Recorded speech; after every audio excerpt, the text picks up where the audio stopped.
우리 오늘 세 번째 강의, 우리 교재를 펴시고요. 자, 21조 제3과 예수님은 누구신가? 자, 오늘은 예수님이 누구신가에 대해서 잠깐 나누도록 하겠습니다. 그런데요, 오늘 본문의 양이 좀 깁니다. 제가 공부를 쭉 해보니까 길어요. 그렇다고 해서 이거를 또 짧게 수박 겉핥기식으로 무슨 답을 불러주듯이 공부를 하게 되면 내용의 의미가 바르게 전달되지 않으니까요. 제 바람은 오늘 한 3분의 2나 반절 정도 오늘 강의를 하고요. 다음 주에 이어서 강의를 좀 하면서 여러분들에게 예수님은 누구신가에 대해서, 그리고 이 새신자반 이재철 목사님께서 어떤 내용으로 강의를 했는지 함께 살피며 은혜를 나누도록 하겠습니다. 자, 우리 한번 복습해 볼게요. 첫 번째, 1과에서 우리 뭐에 대해서 배웠죠? 하나님은 누구신가? 역사의 시작, 모든 것의 출발은 하나님입니다. 그래서 우리가 신앙생활을 하는 데 있어서 가장 중요한 것은 하나님이 누구인가를 아는 거예요. 이것만큼 중요한 건 없어요. 그래서 우리는 창세기에 나타나는 하나님에 대한 부분을 살펴보았습니다. 그리고요, 그 다음으로 그 하나님께서 지은 인간, 즉 나라고 하는 존재는 어떤 존재인가에 대해서 살펴보았습니다. 자, 우리 지난주 말씀 잠깐 기억해 봐요. 나라는 존재는 여러분 어떤 존재입니까? 죽을 수밖에 없는 존재. 죄로 인하여, 아담의 범죄로 인하여 우리 주님과 분리되고 단절되어 우리 스스로의 힘으로는 아버지께 갈 수가 없는 연약한 존재였죠. 그게 바로 우리의 실상 인간의 현실입니다. 자, 오직 예수님께서 열어놓으신 길로만 그 하나님께 나아갈 수 있다라고 말씀드렸죠. 자, 그러면 오늘 우리는 그 삶과 하나님의 독생자로서 예수 그리스도께서 인간이 하나님과 단절되었을 때 연결하신 그 길 대신 예수님은 누구이신가에 대해서 함께 말씀을 살펴보겠습니다. 자, 우리 서론 한번 읽어보겠습니다. 같이 읽겠습니다. 시작. 지난 과에서는 우리가 왜 죄인인지 자, 먼저 한번 설명드려요. 자, 여러분, 왜 우리가 죄인 되었죠? 우리는 죄를 지은 적도 없는데, 우리는 그냥 엄마 뱃속에서 태어난 것인데 왜 죄를 지었다고 말합니까? 자, 로마서 5장 12절은 죄의 결과가 사망이라고 말하면서 한 사람, 첫사람 아담이 죄를 범함으로 인하여서 그 아담의 후손이자 인류인 인생이 아담이 지었던 죄로 말미암아 죄의 본성을 가지게 되었다라고 말씀드렸죠. 그래서 우리는 이 땅에 태어나는 순간 이미 우리는 죄인이 된 것입니다. 죄를 가지고 태어나게 된 것이죠. 그게 우리의 현실입니다. 인간의 기본적인 존재입니다. 자, 따라서 우리에게는 사망에서 우리를 구원하여 주실 구원자가 필요합니다. 성도 여러분, 우리가 우리 스스로 구원을 얻을 수 있다면, 구원을 완성할 수 있다면 누군가의 도움을 받을 필요가 뭐가 있겠습니까? 하지만 우리는 그렇게 할 수가 없고, 심지어 세상에 있는 다른 종교나 다른 신들은 그 일을, 죽음의 문제를 해결할 수가 없습니다. 오직 예수님께서 열어놓으신 그 길, 새로운 산길, 바로 예수 그리스도께서 십자가에 열어놓으신 그 길로만 가능합니다.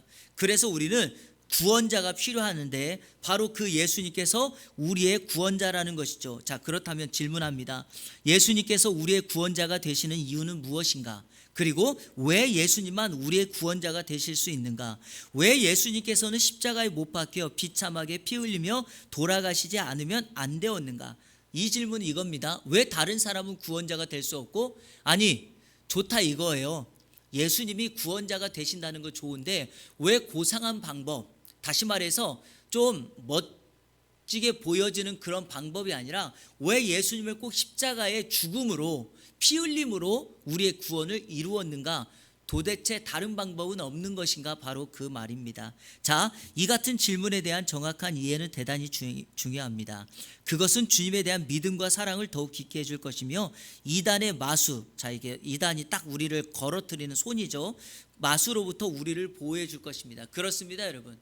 세상에 사람들이 예수님을 믿지 못하는 건 바로 이 마귀의 마수거리, 그냥 딱 다리를 걸어서 우리를 넘어뜨려서 예수님께 가지 못하게 하는 그 세상의 공격이 우리를 끊임없이 주님께 나아가지 못하게 합니다. 자, 그러면 우리가 그걸 끊고 우리로 하여금 그 구원자 되시는 예수님을 알 수 있는 방법 무엇일까요? 자, 우리는 성경에 나와 있는 그 내용을 통하여 예수님이 누구신가에 대해서 함께 오늘 말씀을 공부하도록 하겠습니다. 자, 우리 1번 질문 다 같이 읽겠습니다. 시작. 믿음은 하나님의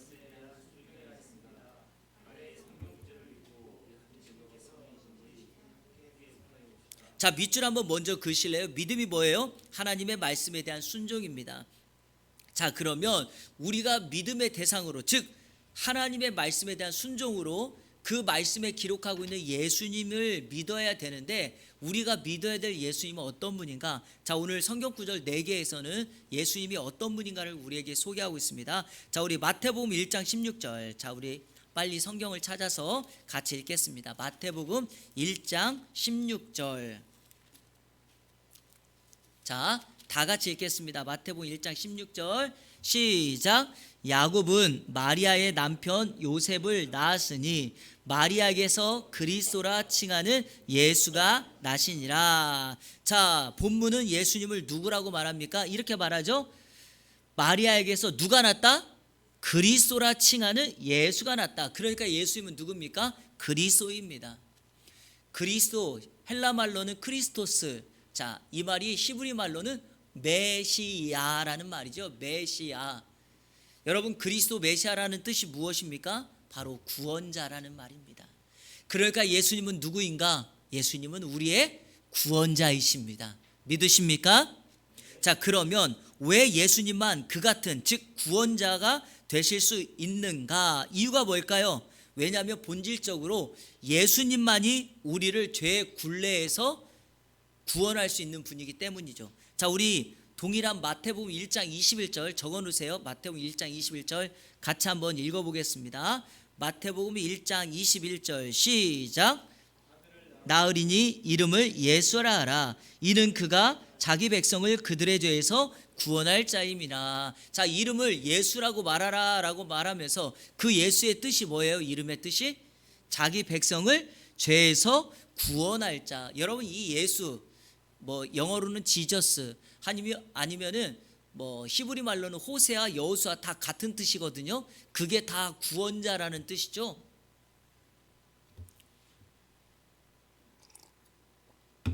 예수님께서 예루살렘에 입성하실 때 사람들이 종려나무 가지를 딱 들면서 예수님을 찬양했죠. 뭐라고 찬양했죠?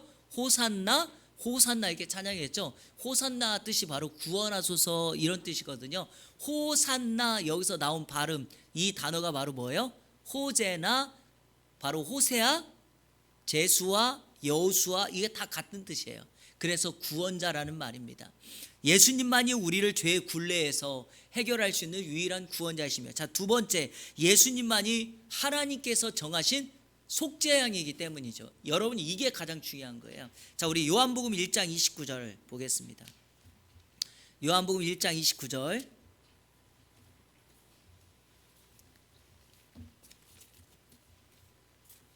같이 요한복음 1장 29절 읽겠습니다. 자, 시작. 예, 읽어주세요.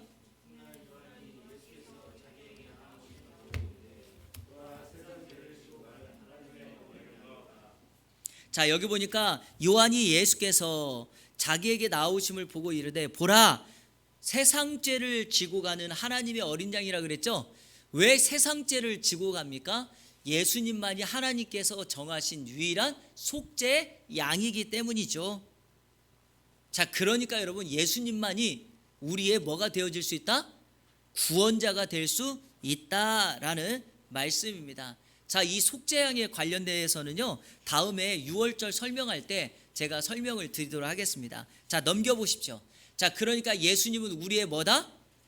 구원자다. 자, 우리가 첫 번째 믿어야 될 예수님은 구원자다라는 겁니다. 자, 두 번째, 자, 요한복음 11장 25절에서 26절. 자, 요한복음 11장 25절 26절.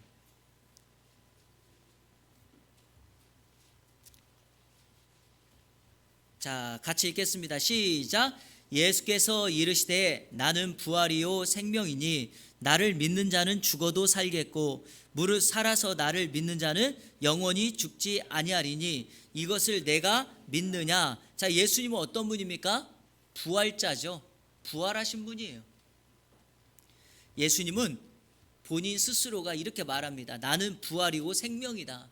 여러분, 예수님이 부활자라는 것은 예수님만이 죽음의 권세를 이기고 살아나시고 생명을 허락하시는 분이다. 즉 생명을 가지고 있는 분이다라는 것을 우리에게 설명해 주십니다. 타종교와 기독교와의 가장 큰 차이가 바로 여기에 있죠. 여러분, 불교 참 좋습니다. 왜냐하면 마음의 수양도 있고요. 또 역사적으로 우리 한국에 내려오는 사람들, 서민들과 모든 사람들을 구원하고 마음의 참된 수양을 일으켰던 게 불교이니까 참 좋습니다. 요즘에 여러 다양한 종교가 있죠. 다 좋아요. 그런데 딱 하나, 이 사람 모두 다 죽음의 문제를 해결할 수 없습니다. 아무리 불교가 좋아 석가모니가 좋아도 부처가 좋아도 여러분 죽음의 문제는 해결할 수 없습니다. 그런데 예수님만이 이 죽음의 문제를 해결하여 생명을 일으키신 생명의 주가 되십니다. 그래서 예수님은 우리의 부활의 주, 부활자가 되십니다. 자, 그러면 질문합니다. 이 말씀이 왜 이렇게 중요해요? 왜냐하면 예수님이 부활의 주님이 되셔야지만 영원한 구원, 영원한 생명이 우리에게 주어져요. 자, 여러분 보세요. 만약에 예수님이 십자가에 의해서 죽는 것만 하셨다면 어떻게 되셨을까요? 죽음의 권세를 깨지 못했다면 그걸로 끝나버리는 거예요. 우리도 마찬가지죠. 저 사람 구원 받았어. 그걸로 그냥 끝나는 거예요. 이후의 세계를 설명할 수 없습니다. 다시 말하면 천국이나 영원한 생명이나 다시 오실 예수님이나 설명할 수가 없습니다. 기억하세요. 예수님이 하늘 보좌에서 다시 이 땅에 내려오신다는 의미 전제 조건이 뭡니까? 그분이 지금 살아서 어디에 계시기 때문에 하늘나라에 하나님 보좌 우편에 계시기 때문에 그 살아계신 영원한 주인이신 그분이 이 땅에 다시 오신다는 말이 성립이 돼요. 예수님이 죽음의 문제를 딱 거기서 한계를 가지고 끝났다면 여러분 우리에게 영원한 구원, 영원한 생명은 주어지지 않습니다. 자, 두 번째, 왜 이 말씀이 왜 이렇게 중요해요? 왜냐하면 그래야지만 그분의 말씀도 영원한 것이 되고 우리도 영원히 그 말씀을 붙들고 살아가게 되는 거예요. 자, 그래서 여러분 베드로전서 1장 22절 이하에 보면 풀은 마르고 꽃은 시드나 여호와의 말씀은 하나님의 말씀은 영원히 서리라 세세 무궁할 것이라고 말씀하죠. 하나님의 말씀이 예수 그리스도의 부활을 말을 합니다. 그러니까 예수님이 부활하셨다는 건 뭐예요? 하나님의 말씀이 진짜다라는 걸 우리에게 가르쳐 줍니다. 실제로 우리가 기억해야 될 것이 하나가 있습니다. 고린도전서 15장을 쭉 읽어보면 고린도전서 15장이 부활장이잖아요. 15장을 딱 읽어보면 예수님의 부활이 사실이 아니라면 우리의 믿음도 헛것이고 우리의 생명도 헛것이고 하나님의 말씀도 헛것이고 우리가 전하는 전도도 다 헛것이 된다는 거예요. 왜? 여러분 죽음의 문제를 깨지 않고 영원한 생명이 없는데 믿음이 무슨 소용이 있습니까? 전도가 무슨 소용이 있어요? 영원한 생명이 없는데. 그러나 예수 그리스도께서 구원자이시며 그분은 부활의 주가 되셨기 때문에 우리에게 영원한 생명뿐만 아니라 하나님의 말씀이 영원히 살아있다라고 하는 것을 우리가 믿게 된다라는 것입니다. 자, 세 번째, 그런데 이거를 이제 아셔야 돼요. 세 번째 별표 한번 해보실래요?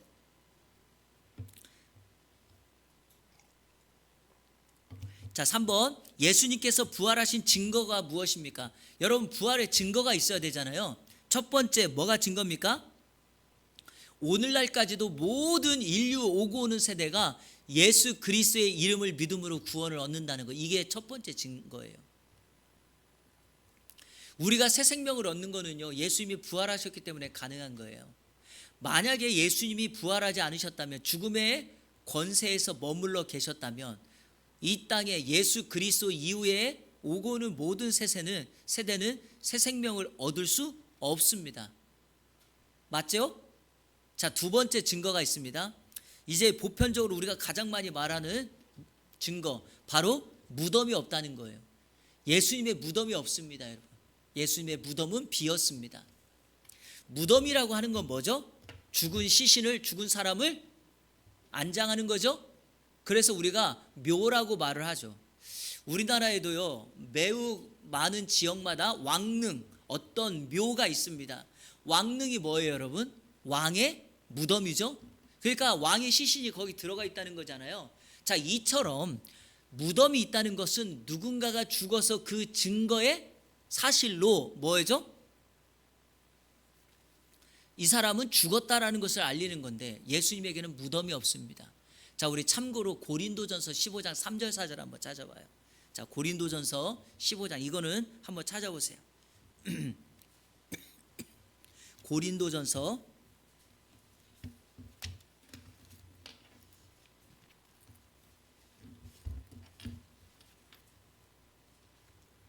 15장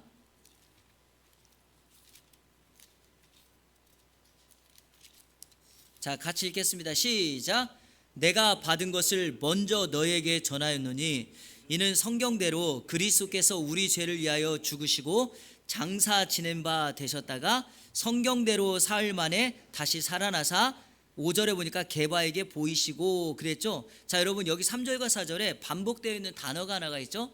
어떤 단어가 반복되어 있습니까? 성경대로라 그랬죠. 자, 성경대로라는 것은 하나님의 말씀처럼이라는 거죠. 말씀에 기록되어 있고 예언되어 있다는 겁니다. 자, 그러면 뭐가 성경에 예언되어 있나요? 그리스도께서 우리 죄를 위하여 죽으셨다라는 거죠. 여러분 장사 지낸 바에 성경대로가 안 붙어 있죠. 왜 그러죠? 왜냐하면 죽었다는 것의 증거가 바로 뭡니까? 무덤에 묻혔다는 거죠. 그렇죠? 자, 그래서 예수님은 십자가 달려 죽었다가 그 죽음의 증거로 장사 지냈어요. 무덤에 묻히셨어요. 그런데 그 다음 뭐라고 말해요? 성경대로 뭐 했다? 사흘 만에 다시 살아났다. 이 말은 즉슨 성경의 약속처럼 무덤이 비고 예수 그리스도께서 무덤 안에 계셨던 예수님이 살아나셨다 이 말입니다. 자, 그리고 게바에게 보이시고 사람들에게 보이셨다 그랬죠. 여러분 누군가가 내 눈에 보였다는 것은 그 사람은 어떤 사람이라는 겁니까? 살아있다는 거죠. 살았음의 증거죠. 그러니까 무덤에 머물러 누워있는 것이 아니라 살아서 사람들에게 눈에 보여졌다는 건 그분이 살았다는 것입니다. 그래서 여기에도 성경대로가 안 붙어 있는 겁니다. 왜냐하면 장사 지낸 바 되고 살아났다라고 하는 거의 증거는 말 그대로 결과이기 때문에 안 붙어 있는 거예요. 자, 중요한 것은 이 약속 그대로 예수 그리스도께서 무덤에 머물러 계시는 것이 아니라 무덤에서 살아나셔서 그 무덤은 빈 무덤이 되었다. 쓸모없는 무덤이 되었다는 거예요. 역사 이래 예수님의 무덤, 빈 무덤은 바로 예수님의 부활의 증거가 되었다라는 것입니다. 자, 세 번째. 자, 이 교재에서는 이렇게 얘기합니다. 부활의 증거가 깨어지지 않았다 이렇게 말을 합니다. 세 번째는 자, 예수님의 부활하신 증거 세 번째는 부활의 증거가 깨어지지 않았다 이 말을 이렇게 했는데 이걸 다른 말로 말하면 제자들의 증언이라고 옆에다 적어 놓으시면 돼요.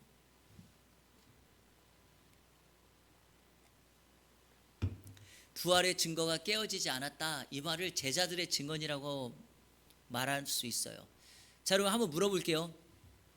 만약에 예수님의 부활이 가짜라면 자, 여러분은 가짜를 위해서 여러분의 생명을 걸 자신이 있습니까?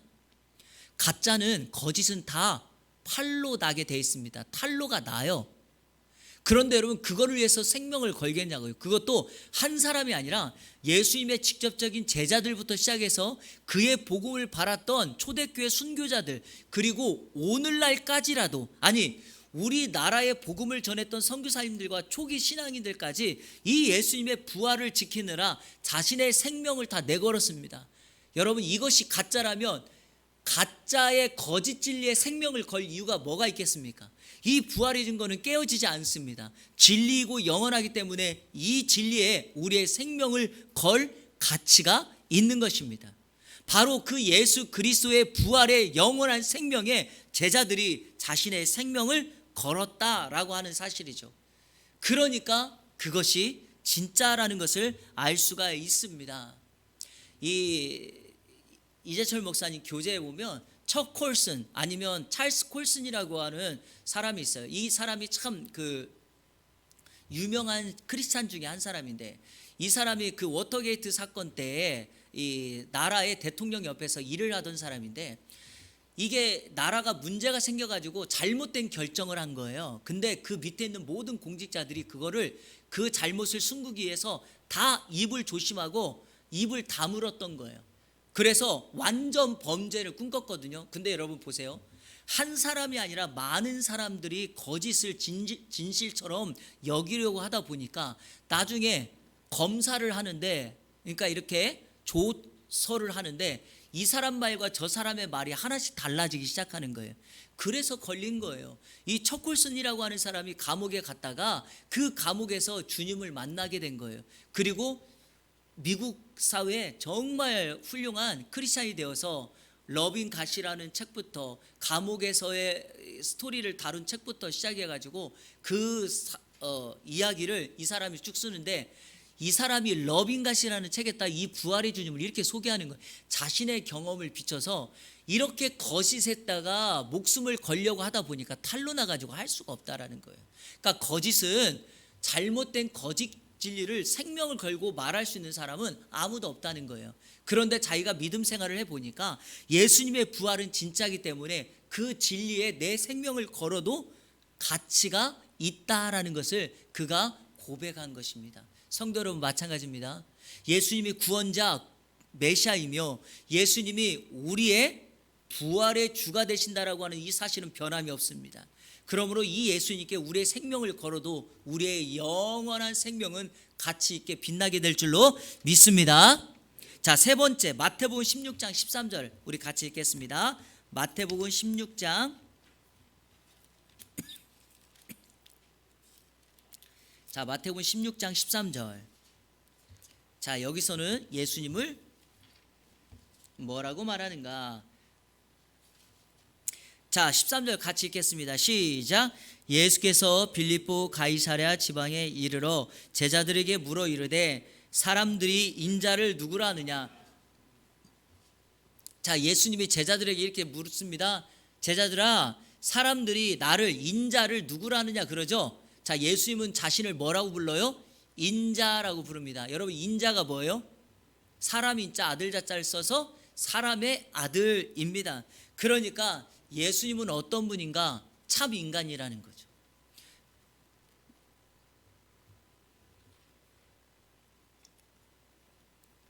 여러분, 예수님은 몸의 반쪽만, 50%만 하나님이고 50%만 인간입니까? 그렇지 않습니다. 예수님은 100% 완전한 인간이며 100% 완전한 하나님입니다. 그 분의 속성 자체가 그래요. 그리고 여러분, 또 이렇게 오해하시는 분들이 있어요. 마치 무슨 버튼을 딱 누르면 하나님 되었다가 또 버튼을 딱 누르면 인간이 되었다가 왔다 갔다 한다고 생각하는데, 그것이 아니라 예수님은 존재 자체가 100% 하나님, 100% 인간으로 존재하고 계신다라는 말입니다. 이해되셨죠? 그래서 예수님은 자신을 인자, 바로 사람의 아들이다라고 표현합니다. 자, 그러면 두 번째, 이 사실, 예수님이 인간이신 것이 왜 이렇게 중요할까요? 여러분, 예수님이 인간이셔야지만 우리의 삶을 이해하세요. 그리고 중요한 게 이해만 하는 것이 아니라 우리를 친히 도울 수 있는 분이 되십니다.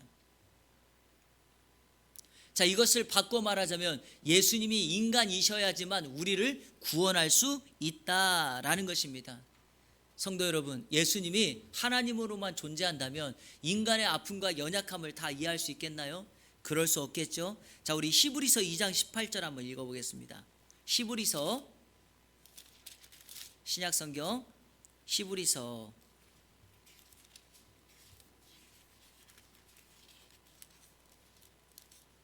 355쪽 신약성경 히브리서 2장 18절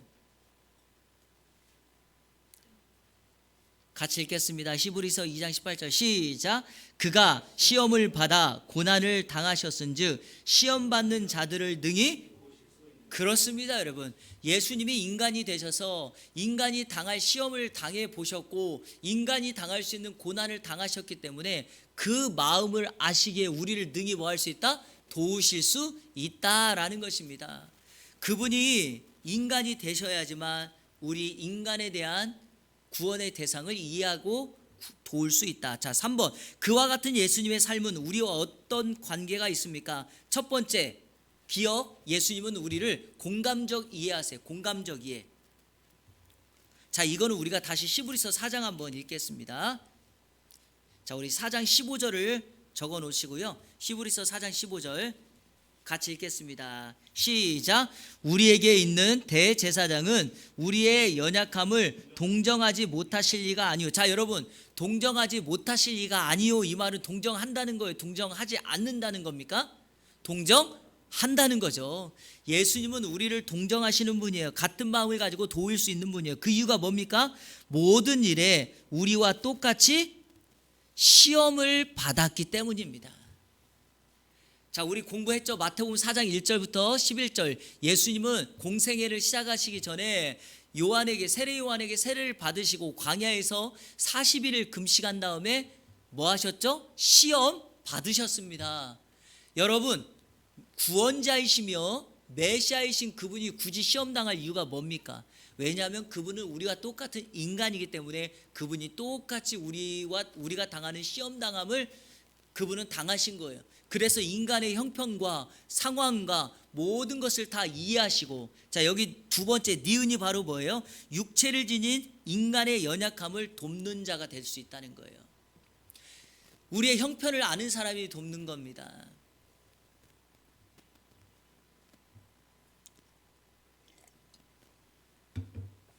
자, 예수님께서 이 땅에 인간의 몸으로 태어나셨을 때 어디서 태어났죠? 여관에 있는 말 구유에 태어났습니다.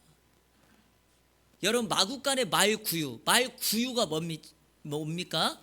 말 밥통입니다. 그러니까 예수님의 이 땅에 나시면 화려한 왕궁이 아닙니다.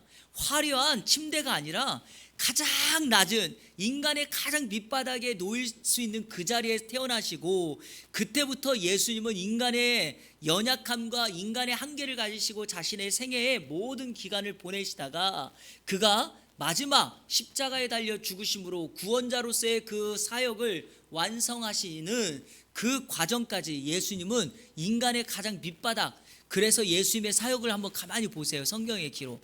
그분은 늘 죄인들, 가난한 자들, 고아들, 과부들, 그리고 세리들, 사회에 정말 아래에 있는 지위급들과, 다시 말해서 손가락질 당하는 그들과 같은 모습으로 살았던 것이죠. 왜 그렇습니까? 우리와 같은 인간으로서의 연약함을 이해하시고, 두 번째로 우리를 돕기 위함입니다. 그래서 그 기억과 니은은 바로 우리의 공감적 이해, 동감하시고, 두 번째는 그런 이해를 밑바탕으로 우리를 도울 수 있는 분이다라는 거죠. 자, 오른쪽 넘어가겠습니다. 네 번째, 마태복음 1장 22절 23절. 자, 마태복음 1장 22절 23절 읽겠습니다. 자, 다시 성경 마태복음 1장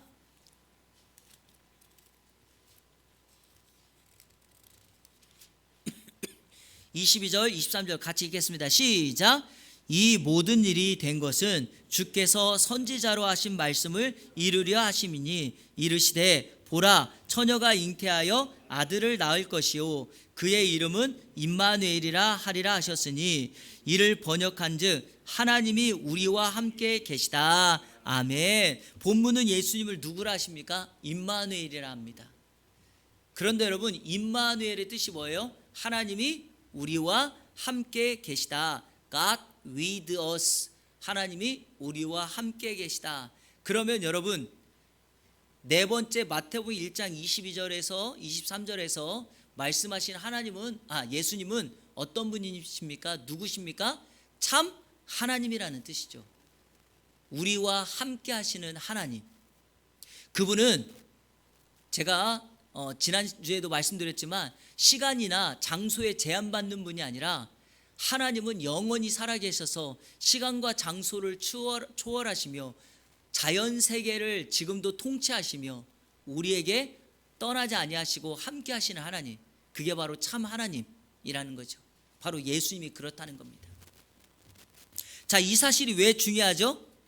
그래야지만 여러분 예수님의 도우심이 완전해요.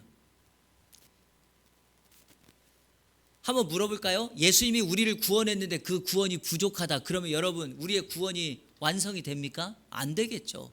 그러나 예수님이 참 구원자, 참 인간, 참 하나님이 되시기 때문에 우리를 돕는 것이 부족함이 없고 우리를 구원하는 그 구원의 역사가 부족함이 없다라는 겁니다. 꼭 기억하십시오. 자, 두 번째, 그래야지만 예수님이 참 하나님이셔야지만 죄 없는 참 사람이 될 수 있어요. 무슨 말이냐? 예수님이 참 하나님이 아니라면 그냥 그분은 인간으로 끝나는 거라니까요. 자, 우리 아까 히브리서 4장 15절. 자, 제가 마지막 부분 안 읽었죠? 뭐예요?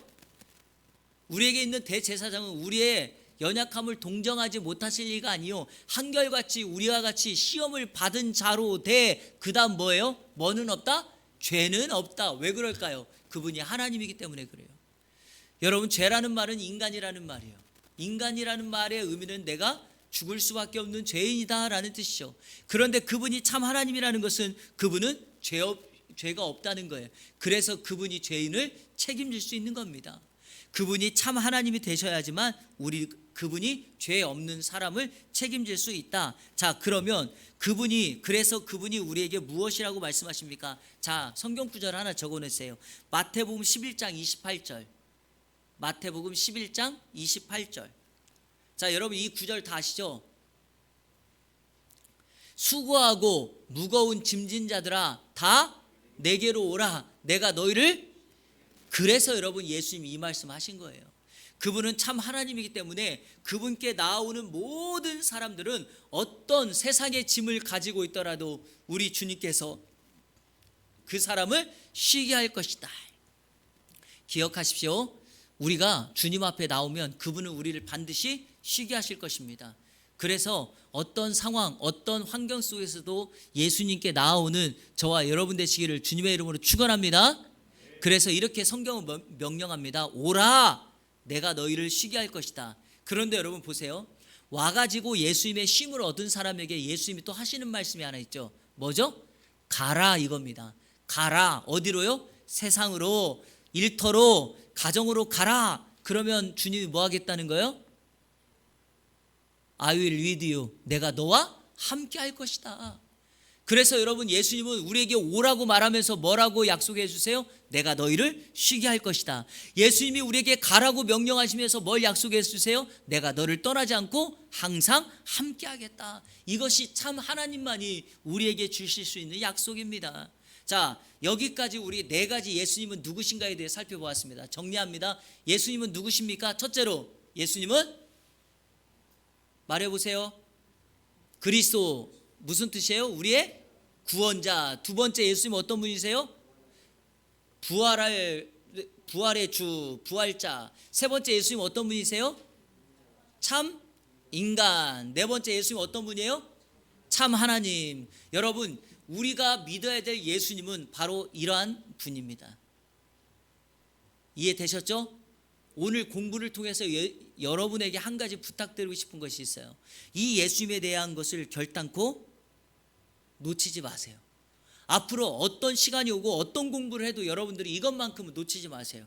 앞으로 신앙생활하는 동안에 흔들리지 않는 예수님. 자, 첫 번째 예수님은 어떤 분이에요? 구원자. 두 번째 예수님은 어떤 분이에요? 부활의 주. 세 번째 예수님은 어떤 분이에요? 참 인간. 네 번째 예수님은 참 하나님. 바로 그분이 죄 있는 인간을 구원할 수 있는 자격이 되시는 거예요. 자, 5번. 자, 다음 성경 구절들을 찾아 직접 기록한 후 성경이 왜 그렇게 증거하는지 그 이유를 살펴봅시다. 자, 우리가 기록하지는 않겠지만 찾아서 읽기만 하겠습니다. 자, 요한복음 14장 6절. 자, 이거 한번 찾아볼게요. 다 아는 성경 구절이에요. 하지만 오늘은 찾아서 읽고 확인합니다. 자, 14장 6절.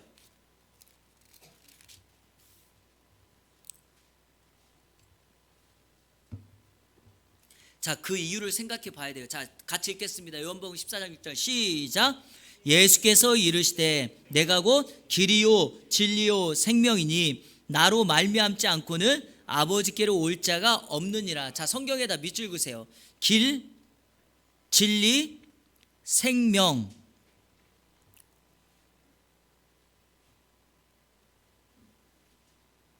적으셨어요? 그리고 또 밑줄을 그으세요. 나로 말미암지 않고는. 자, 이게 중요해요. 자, 이 성경 구절이 왜 이렇게 증거하는 이유가 무엇이고 이게 왜 이렇게 중요해요? 여러분, 사람들은 세상에서 자신의 죄 문제를 해결하기 위하여 세상의 여러 가지 길과 진리와 생명의 방법을 찾습니다. 하지만 세상이 우리에게 제공하는 방법, 방식은 다 헛것. 왜냐하면 그것은 우리로 하여금 아버지께로 갈 수 있게 하지 않아요. 자, 그런데 누구만이 나로 말미암지 않고는, 그러니까 유일한 길, 유일한 진리, 유일한 생명이 되시는 그분을 통해서만 아버지께 갈 수 있다. 성경이 명확하게 말을 해요. 자, 그러면 이것이 왜 이렇게 중요해요? 왜냐하면 다른 곳에서는 구원의 길을 찾을 수가 없기 때문에 중요한 거예요. 여러분이 구원의 길을 다른 곳에서 찾는다면 교회 오실 필요가 뭐가 있겠습니까? 없기 때문에 우리는 어떤 방법, 어떤 걸 어떤 것을 희생해서라도 예수 그리스도께 나아가야 합니다. 할렐루야. 여러분, 주님을 알지 못하는 사람들에게 예수님을 전해야 될 이유가 바로 여기에 있습니다.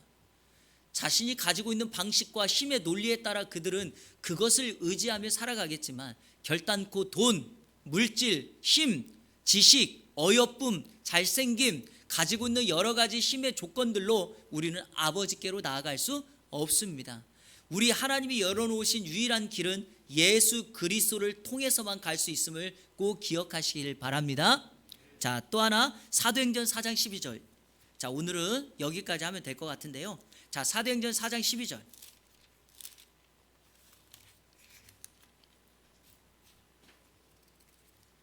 자, 같이 읽겠습니다. 시작.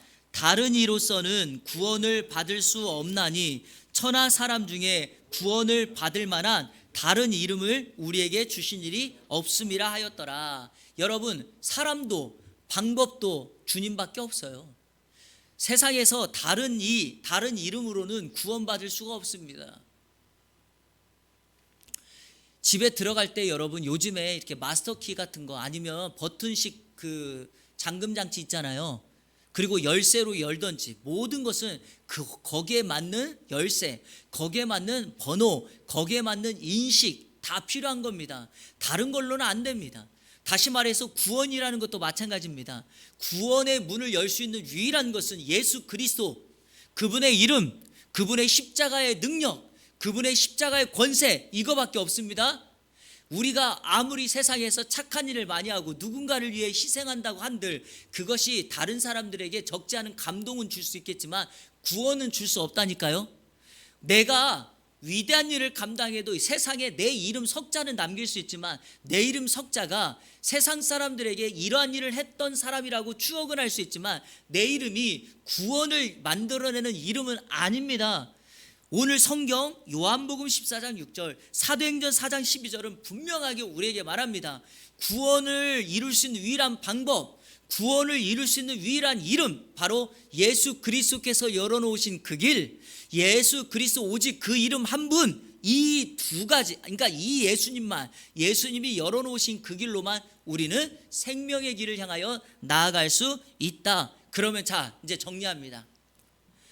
예수님이 열어놓으신 그 길, 우리가 믿고 따라야 될 예수 그리스도 그분의 이름 어떤 분입니까? 앞서서 얘기했던 바로 예수님의 그 네 가지의 속성입니다. 자, 예수님은 어떤 분이라고요? 구원자. 예수님은요? 부활의 주. 예수님은 참 인간. 예수님은 참 하나님. 이 예수님의 이름, 이 예수님의 모습, 그리고 이 예수님이 열어놓으셨던 십자가의 공로, 그것만이 우리를 천국으로, 아버지께로, 구원의 길로 인도할 수 있다라고 말씀합니다. 결론 내립니다. 요한복음 5장 24절 제가 암송하라 그랬죠? 내 말을 듣고 또 나 보내신 이를 믿는 자, 그러니까 내 말이라는 건 예수님의 말씀, 나 보내신 이는 하나님이죠. 예수님과 하나님을 믿는 사람은 자, 어떤 결과가 이루어집니까? 첫 번째, 생명을 얻었고, 두 번째, 심판에 이르지 아니하나니, 세 번째, 사망에서 생명으로 옮겼느니라. 여러분, 그 예수님이 바로 누굽니까? 구원자, 부활의 주, 참 인간, 참 하나님, 그분을 믿을 때 우리의 삶은 사망의 자리가 아니라 생명의 자리, 영생에 누리는 자리, 그 예수님을 믿을 때 앞으로 오고 오는 심판을 당하지 않고 영원히 주님이 만들어 놓으신 그 하늘나라의 그 상급을 누리게 된다. 이것이 바로 예수님은 누구신가를 믿는 사람의 특징입니다.